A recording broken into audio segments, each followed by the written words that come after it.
Hi, Tulsa. I hope that you and your family had a wonderful 4th of July uh, experience, celebration, and that you are doing well, that you're staying safe and staying healthy, taking care of yourselves.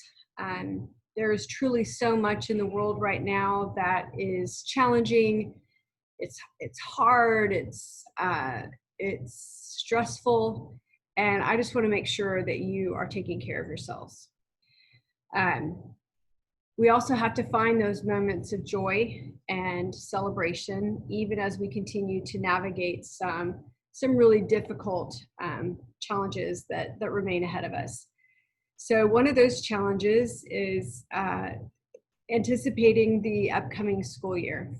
And for us, that responsibility that we have is to make sure and plan a school year that is safe and productive, and as much the school experience that we all love and appreciate and know our children need as it can possibly be. So on today's video, I want to talk about these issues of safety. I posted yesterday on Facebook that our teachers desperately want to see our children again, and we want to be back in school. But we know and we need to have plans in place that are going to ensure that we have a safe experience for our students and for our team members. So of course that means our teachers and our teacher assistants, but it also means our bus drivers and our custodians and our clerks and our school secretaries and our speech pathologists and so many, happens when you start naming people is you leave off really important categories because there's so many members of Team Tulsa that make our school district work, and we need to keep all of our team members safe. So given the ongoing COVID-19 pandemic, we are making changes to keep everyone safe as possible. And as you probably have heard, we have our Board of Education unanimously adopted a new calendar. That new calendar means that we open on our first day of school is on August 31st, Monday, August 31st, and our last day of school is June 8th. And this calendar will allow us to accommodate all of the possible ways in which we may be in school, whether that's back in person, which is what we are aiming for, whether we have to be in school distance learning full time, but we also have created the possibility of a hybrid structure in the event that we need to, so we can have only half of our kids in school at any given time. And this would allow our students to participate in in-person learning some of the time, which we know would be far preferable to them being out on distance learning all of the time. So we know that these are huge changes, and we, while we're focused on safety, we also recognize the needs that everyone has and the desire that all of us have to have our students back in school, and how much our children need to be back in school. It's hugely important. So we want to talk about the Wednesdays. The Wednesdays in both the hybrid and, well, actually in any of the modes, at least for the first quarter, will be distance learning. And that includes if we are back in person. And we know that this is a big change, and it was a huge decision on the part of our board, and a big one for me to recommend. This provides us time to do a number of things.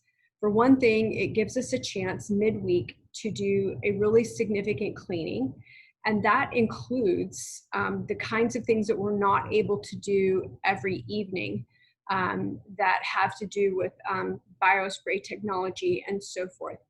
But actually, and importantly, and I don't want this to get lost because some people are feeling like it's only about cleaning, it's also about the time our teachers need to be able to be at their best for our children. We are asking teachers to teach in a way that they've never taught before. And they're going to have to be delivering instruction to kids on those 4 days a week, and be prepared at any moment to go out in distance learning. and they're going to have students who are out because they either have someone in their family who's been ill, or they have had an exposure, and so they're in quarantine or whatnot. And so they're going to need to be providing, making sure that they're, for all those reasons, making sure that their lessons are also in Canvas. And all of this is very new. And we need time for our teachers to be able to collaborate with their colleagues, to have their own planning, extra planning time more than they usually have. And also, so we have time for professional learning so that we get our skills really strongly in place.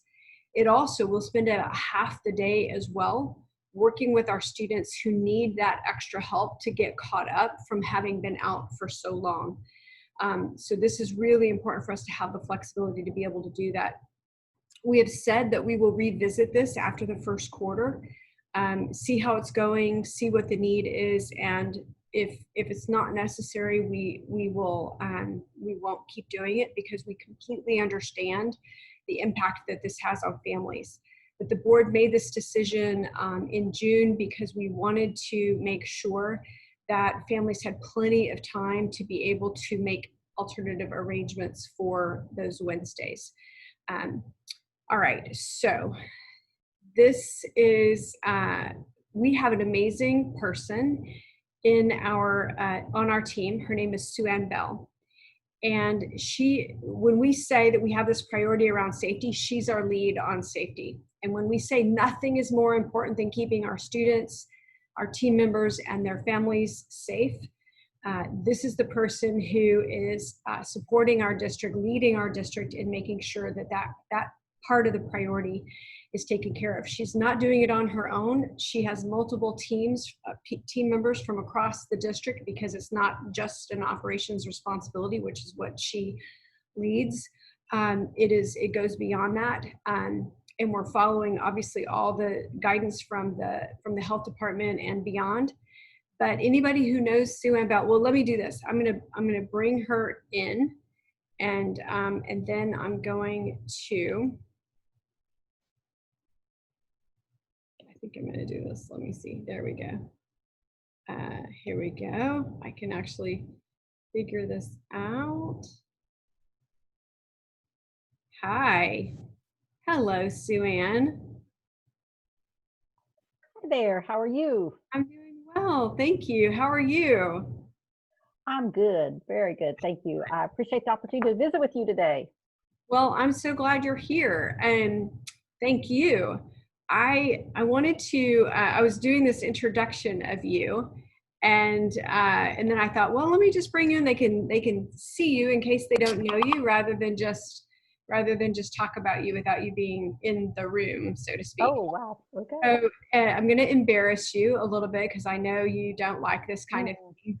Sue Ann Bell, anybody who knows Sue Ann Bell, which is pretty much anybody who knows the district well, school leaders, teachers, our custodians, of course, all of our maintenance and operations, various folks know Sue Ann, and anybody who deals with her just has nothing but the utmost respect and appreciation, because she gets things done. And she does it with a servant heart and spirit, and with joy, and just truly does whatever it takes to serve our schools. And we are so lucky to have you. So thank you for everything you do. Wow. Thank you. That's just wonderful to hear you say that. Thank you. We're very grateful for you. So why don't you tell us a little bit about what brought you to Team Tulsa and what your role is in the district? Sure. Well, I am the facilities director for Tulsa Public Schools. I oversee the maintenance, the grounds, and custodial departments. And I have to say, I'm just honored, because that is the most awesome group of people that you could ever spend your time with during the day. They truly they are just phenomenal, and I'm just blessed to work with such an incredible team. And it's hard to believe that I'm going to say this, but I've actually been with the district for over 25 years now, so it doesn't seem that long when I think about it. But then when I look back over all the work and the things we've accomplished, it's amazing. I'm also a lifelong Tulsan. I grew up on the west side. my brothers and sisters and I, we went to Robertson Elementary, we went to Clinton Middle School, we went to Webster High School. And I just have great memories of growing up in West Tulsa and what that's about, that community. My team, they love to take people over to Robertson and find my picture, hanging on those. So, and my sixth grade picture, and they love to embarrass me with my hair, and then we go to Webster and they're like, here you are on this one too. And, but it's awesome, to really, to be able to work and give back to the community to where I was raised. So I love being a part of your team. I love being a part of Team Tulsa and being able to serve our schools. Well, your history with the district and your love of Tulsa and Tulsa Public Schools is evident in everything you do. When I think about your team, as you were describing the teams that you lead, they truly are the most amazing people. And we're so grateful to have them. They work so hard. They are understaffed and have far too many things to do. But they're just really wonderful people, and they're part of Team Tulsa because they want to serve our kids and teachers. And they're really awesome. And your team includes, you gave those broad categories, but I think a lot of times people don't realize that the team also includes locksmiths and like people who are in charge of the roofs. And I don't even know what Jerry's title is, but what is Jerry? Jerry was one of our painters for the longest time, and then he transitioned over into the preventive maintenance shop. When you think about that, we have a painter, we have the paint shop, we have carpenters, we have HVAC technicians, we have plumbers, we have electricians. We have a group that just dedicated to working on the child nutrition cafeteria equipment. And I tell you, they have been so busy this summer. This is our busy time. When you think about when we're able to get into a classroom without disrupting, the learning environment. So, walls need to be painted after a year of, just kids passing through hallways and restrooms, fixtures, and just really doing a lot of those routine things that I don't think people realize. When you have 40,000 kids, we have 8.5 million square feet, and we have a lot of space to cover. So with a little short window here to jump in there and make it look great for the new school year. Exactly. And I think a lot of times people think that, it must be really dull and dry around the school district during the summer. And I'm like, oh my goodness, quite the opposite. There's this window of time to do so many things. So because of that, obviously, this new responsibility, since summer is already an incredibly busy time, this new responsibility of preparing our schools to open safely in the time of COVID-19, this global pandemic, certainly I'm sure has changed things dramatically. Do you want to just touch on a little bit about how different this summer has been compared to others? Sure. I tell you, what I would really like if I could just take a minute to talk about our custodial team first.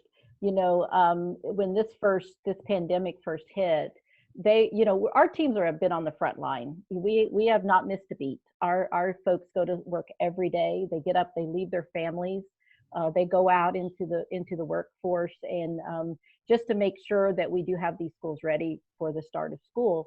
But I think about our custodians, and I was in a school, this was right after spring break, and we had started our distance learning, and there's a custodian, and he's handing out the homework packets to the families that's coming up for food. They wanted to be a part of the, helping serve those kids, even it was not in their normal everyday capacity, but they still wanted to do their part to help those kids. So they were helping with child nutrition, with all the lunches that was prepared and the food that was served. They were handing out Chromebooks and how to, making sure the student lockers were cleaned out and put in little bags and wrote their names on them so the parents could pick up all the things that were left behind. So they started out the pandemic, really working and focusing there. And then they've transitioned now into what we call our deep summer cleaning.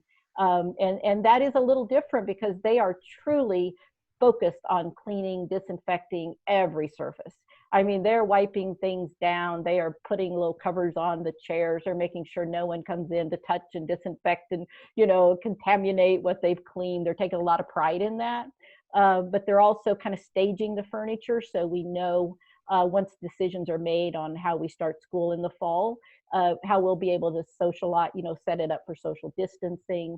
And we're also looking at our HVAC systems, looking at the ventilation, just a lot of work going on with our maintenance teams to get our schools ready for the fall as we think about the COVID-19 and keeping our families safe. I can't leave out my grounds guys. I love them. I mean, they're just out there in the heat and the rain today, they were mowing like crazy, and next thing you know, the clouds are moving in, and so they're scrambling for cover. But, they're trying to keep our campuses looking great and, mowed and trimmed, and we're still getting ready for athletics to support the athletic group and soccer and football and the upcoming activities that go along there. So our teams are real busy working with that. But, as we think about the classroom and getting them ready and just staging that furniture and what does that look like for the summer, or for the fall. So this summer's really been busy. I can't believe we're a little over halfway through. We know we still have a lot to do, but we're going to be ready and we're excited. We have only a few. Ooh. When we last I was counting how many days, 19. Oh, sound right? Or it's getting down there. When you think about August is like 30. Yeah, so we're getting down there when the teachers will be back for professional development. So we have to be ready. I don't know how I got 19 out of that COVID-19. I guess yes, that's true. But anyway, only a few weeks and so much to do. Mm-hmm. So one of the things that I know a lot of people are concerned about and asking about, and it's a big topic, is personal protective equipment, or an acronym that we all know now that we didn't. Right. And so I know this has been something that the team has been exploring and learning about, and you want to talk a little bit about what we're doing around personal protective equipment. Absolutely. Actually, there's a few areas that we're really focused on in the area of safety, and what we're making sure is that we're in alignment with what the CDC recommends in our Tulsa Health Department. I think they're just a critical partner with us on this. So we talked a little bit about the social distancing and how we can set up our classrooms. We're also taking a look at those large common areas. We may need to transition some of those over to classrooms if needed, so we can have plenty of room to space our students out, our families, for social distancing. We're looking at hallways, stairwells. We may make a one-way hallway with a stairwell up and another one going down, like in our high schools and secondary schools where we have multiple floors. We're looking at the offices. How do we bring in safely in our visitors coming in? And just kind of rearranging and optimizing our space for social distancing. And then we talked a little bit about our custodians, but you think about the cleaning and disinfecting guidelines. And I want to make sure our families know that the chemicals we use already are covered under the CDC guidelines and recommended products. But what we're doing is we're bringing in some different equipment to help our custodians work a little bit more efficiently, because we do know we're going to have to respond quickly if there is an outbreak or there's a reason that we have to go in and disinfect large areas in a quick amount of time. So we're working with our custodial staff and making sure we have all those things in place, and that each classroom has the sanitizing wipes, the hand sanitizers, the bottles of disinfectant for our staff and our teachers to be able to use during the day. New signage. You think about signage, we have to alert people, there is changes this year. So with the social distancing, how to stand 6 feet apart, what that looks like, the personal protective equipment is just one little piece of it, but I think it's the one that you're right, the most people are focused on. But we want people washing their hands as often as possible. We want them using the hand sanitizer. We want them to keep social distancing. And then let's talk about the mask. So before we do that, just on the work of our custodians for a minute, and the other thing that I've been telling people, because I think a lot of people don't realize that we had the technology to do is it called the biospray, right? Biospray. Mm-hmm. We had that already. We just didn't have as many because it was used to combat the flu. Right. And it was like when we had a lot of absences in a school or whatnot, or just periodically to use it, but we didn't need them as extensively as we're going to need them this coming school year, obviously. Absolutely correct, Dr. Guest. And so that's what I was saying. The chemicals we use it's already approved, but the delivery method is the large biospray tanks that we go through and we can treat a building. Now we've purchased the small handheld, or we're looking to purchase. We haven't yet. The small electrostatic handheld sprayers that we can put the chemical in and treat a classroom or a hallway or section in a short amount of time. But absolutely, the biospray is great. Yeah. And then the other question that people have is this product safe? And yes, the answer is yes, but I want you to tell them. I want to make sure. Yes, and yes. This product is designed to use in schools. It's designed to use in healthcare facilities and around our most vulnerable people. And so when we look at this, we've been using this for almost 10 years now. And when the flu season comes around, these schools are sprayed on a regular basis. Most people don't know it because we're going in behind them in the evening and we're spraying. We have done this for a number of years. It's been a great product. If we see where we've had an increase in absenteeism, our team is right on it. We're going in and we're making sure that those areas are being treated. So the biospray has been a great product, and we think layering that with the other chemicals that we're using. One of the things you'll notice on the CDC website, you can't just disinfect, you have to clean the surfaces. So we have a product that we're cleaning, and then we come back and we're doing a layer on top of disinfecting.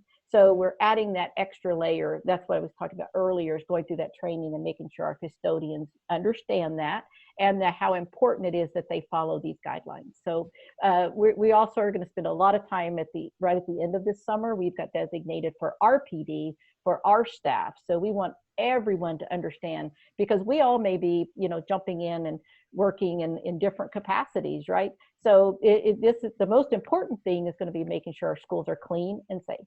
So if I have to pull other areas to go and help with that, then I want everyone trained and ready to go. Yeah. And I think, sometimes people see a headline, and during all of this, things change. Mm-hmm. And we're on top of it. We're tracking all of that super closely, including mm-hmm. new CDC guidelines that are absolutely. But the other thing is that sometimes they just read the headlines and not pass. So one example of that is that, I saw that you can't get it from surfaces anymore.